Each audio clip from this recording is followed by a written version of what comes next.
छात्रों, स्वागत है आपका आपके अपने चैनल सार्थक क्लासेस पर।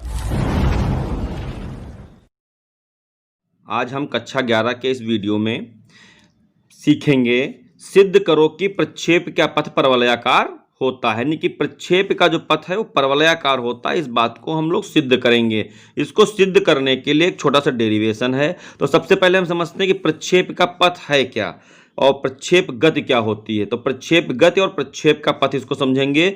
जब किसी पिंड को ऊर्ध्वाधर से भिन्न, मतलब वर्टिकल नहीं फेंकना है, वर्टिकल से भिन्न किसी दिशा में फेंक सकते हैं, तो वह जो है गुरुत्वीय त्वरण के अंतर्गत वक्र पथ पर गति करता है। यानी कि जब इस फेंकेंगे तो इस प्रकार की वो गति करेगा, तो उसकी गति को प्रक्षेप गति तथा इसके पथ को प्रक्षेपिका पथ कहते हैं। फिर से समझेंगे। जब किसी पिंड को ऊर्ध्वाधर से भिन्न अन्य किसी दिशा में फेंका जाता है तो वह गुरुत्वीय त्वरण के अंतर्गत ऊर्ध्वाधर तल, मतलब वर्टिकल तल में एक पथ पर गति करता है, वक्र पथ पर गति करता है। इसकी गति को हम लोग क्या कहते हैं? प्रक्षेप गति कहते हैं, और इसके पथ को प्रक्षेपिका पथ कहते हैं। यह निगमन जो है वो बहुत इंपॉर्टेंट है, कक्षा 11 में बहुत पूछा जाता है, और जब ये पूरे पाठ्यक्रम में था तो बोर्ड परीक्षा में भी बहुत पूछा जाता था। तो इसलिए ये बहुत इंपॉर्टेंट है। आप इसको बहुत ध्यान से पढ़ेंगे और याद करेंगे। परिभाषा हो सकता है ना आए, लेकिन ये कंडीशन जो है प्रक्षेप का पथ परवलयाकार होता है, सिद्ध करने को हर हाल में पूछा जाएगा। तो जब किसी पिंड को ऊर्ध्वाधर से भिन्न अन्य किसी दिशा में फेंका जाता है तो वह गुरुत्वीय त्वरण के अंतर्गत ऊर्ध्वाधर तल में वक्र पथ पर गति करता है। ऊर्ध्वाधर तल में वक्र पथ पर गति करता है। तो जो गति कर रहा है उसकी गति को प्रक्षेप गति कहते हैं, और इसके पथ को प्रक्षेपिका पथ कहते हैं। अब इसको किसी प्रकार से आप समझ सकते हैं। आप जैसे भाला फेंका गया, ठीक है, और भाला फेंक के अलावा इसके अलावा अन्य जितने फेंक हैं, भाला फेंक है, चक्का फेंक है, हम जो है जवलाइन थ्रो वगैरह हैं, ये सारी चीज़ें जो हैं वो इसी कंडीशन के अंतर्गत आती हैं। तो ये आपके समझ में आ गया। अब हम इसका डेरिवेशन पढ़ेंगे। प्रक्षेप का पथ परवलयाकार होता है, तो इसके लिए चित्र हमने बना रखा है, इसको आप देखेंगे।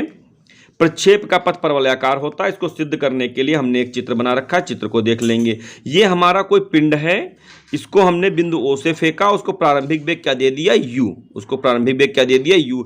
तो इस प्रकार से गति करेगा, इस प्रकार से वो गति करेगा। ये x अक्ष है, ये y अक्ष है। ये अक्ष आप जानते ही जानते हैं निर्देशांक हैं। चूंकि हमको इस दिशा में कोई घटक नहीं चाहिए, मतलब ऐसा कोई हमको वेग हमको नहीं चाहिए, तो हम इसको क्षैतिज वेग और ऊर्ध्वाधर वेग में तोड़ लेंगे। तो वही लिखा, माना एक पिंड को प्रारंभिक वेग u से क्षैतिज से थीटा कोण, ये थीटा कोण बनाते हुए फेंका जाता है।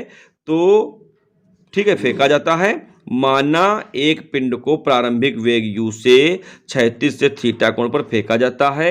अब u हमको क्षैतिज, ऐसा घटक है, ऐसा वेग है, ऐसी दिशा में है, इसके कारण हमको ये नहीं चाहिए, हमको इसके घटक चाहिए। क्योंकि हम जब गणना करेंगे तो या तो क्षैतिज दिशा चाहिए या ऊर्ध्वाधर दिशा चाहिए। तो वेग u को दो घटकों में वियोजित कर देंगे। क्षैतिज घटक आपका कोण के साथ वाला घटक कास थीटा होता है, ये याद कर लेंगे।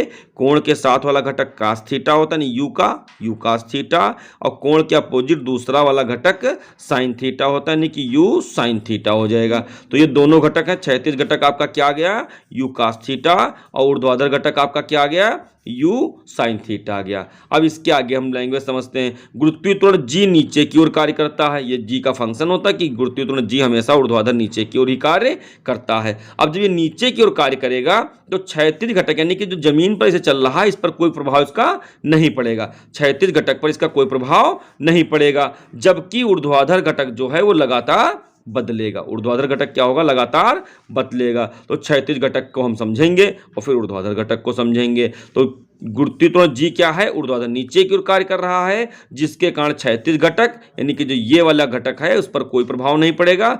इस पर ये इसको लगातार घटाएगा, इसको लगातार ये कम करेगा, कि ये ऊपर जाने का प्रयास कर रहा है और जी कहाँ है? नीचे की ओर। तो विपरीत दिशा में होने के कारण ये घटक जो है वो गड़बड़, यानी कम पड़ता रहेगा। तो टी समय ले लेंगे, टी समय क्षैतिज दिशा में विस्थापन। अच्छा, जब जी यहां पर काम नहीं कर रहा है तो हम लोग क्या समझ लेंगे इसको कि आपका जी काम नहीं कर रहा है, जिसके कारण क्षैतिज दिशा में विस्थापन जो है वो सामान्य सूत्र से हो जाएगा। सामान्य सूत्र कौन? समय दूरी बराबर चाल गुणे समय। तो विस्थापन है तो विस्थापन बराबर वेग गुणे समय। क्षैतिज वेग हमारा क्या है? यू कास थीटा, और समय हमारा टी है। इससे हम टी का मान ज्ञात कर लेंगे। इससे हम लोग क्या करेंगे? टी का मान ज्ञात कर लेंगे। आगे देखते हैं हम लोग, टी का मान हमने पीछे ज्ञात कर लिया था। अब आगे ऊर्ध्वाधर दिशा में विस्थापन करेंगे। क्योंकि ऊर्ध्वाधर दिशा में हमारे पास जी इसको वेग को बदल रहा है, जिसके कारण इसमें गति का समीकरण लग जाएगा। ये गति का आपका द्वितीय समीकरण होता है। सूत्र होता है यस बराबर UT plus half A T square. चूंकि ये काहे के लिए है? तो ये आपकी ऊर्ध्वाधर गति के लिए है, और गति कहां हो रही? गुरुत्वीय त्वरण के अंतर्गत हो रही है। इसलिए ऊपर जाने के कारण माइनस चिन्ह और गुरुत्वीय त्वरण के कारण जी आया हुआ है। अब इसको आगे हल कर देंगे। यच के स्थान पर वाई, क्योंकि ये वाई दिशा में विस्थापन है, और यू साइन थीटा की ऊर्ध्वाधर घटक लेना है, और टी की वैल्यू हमने रख दी है। अब इसको हल कर लिए, यहां पर जी इसे, यहां पर इसका मान रख दिया। हल करने पर आपको एक ये समीकरण दिखाई पड़ रही होगी। ये यू से यू कट जाएगा, साइन टेन हो जाएगा, तो यक्स टेन। अब इसको ब्रैकेट में हमने इसलिए रख रखा है कि ये आपको यक्स दिखाना है। ये माइनस चिन्ह, ये आ जाएगा जी बटे 2u स्क्वायर। इसका स्क्वायर करेंगे, इसका स्क्वायर करेंगे। यहां पर स्क्वायर नहीं लगा, इसका स्क्वायर आप लगा लेंगे। यहां पर स्क्वायर छूट गया है प्रिंट धोखे से, तो यहां पर स्क्वायर लगा हुआ है। तो इसका जब स्क्वायर करेंगे तो ये क्या आ जाएगा? एक्स स्क्वायर आएगा, ऊपर नीचे आएगा u square cos square theta. तो u square cos square theta लिखा, 2 ये वाला लिखा, जी है, इसको ये अलग कर दिया। अब इसको देखिए, ये समीकरण, ये वाई और ये यक्स, यानी कि समीकरण क्या बनी है? वाई बराबर a x plus b x square. अब इस समीकरण आपको ढंग से देखिएगा, तो इसको जब हम देखेंगे तो हमको पता चल रहा है कि यह समीकरण यक्स में 2 घात की है और वाई में 1 घात की है। यह समीकरण क्या है? यक्स में 2 घात की है और वाई में क्या है? 1 घात की है। तो 2 घात मतलब 2 घात, ठीक है, 2 ऊपर लिखा हुआ इसलिए 2 घात, और 1 घात का मतलब इस पर कोई घात नहीं, लेकिन 1 घात है। तो ये परवलय को प्रदर्शित करता है। मतलब ये जो समीकरण बनी है ये परवलय के जैसी है। अब परवलय क्या होता है? गणित में आप पढ़ेंगे तो वहां से बस इतना आप याद कर लीजिए कि यदि कोई समीकरण में 2 चर हो और उसमें से एक चर 2 घात का हो, एक चर 1 घात का हो, तो वो परवलय को निरूपित करेगा। तो ठीक है, परवलय प्रदर्शित हो गया। बस आपको यही सिद्ध करना है कि इससे सिद्ध होता है कि प्रक्षेप का पथ क्या होता है? परवलयाकार होता है। प्रक्षेप का पथ परवलयाकार होता है। ठीक है, इसे सर्वप्रथम गैलीलियो ने सिद्ध किया था, तो इसको भी चाहे तो याद कर सकते हैं, याद कर लेंगे। इसे सर्वप्रथम किसने सिद्ध किया था? गैलीलियो ने सिद्ध किया था। तो आशा करता हूं आपको आज का वीडियो पसंद आया होगा, और बहुत ही महत्वपूर्ण क्वेश्चन था।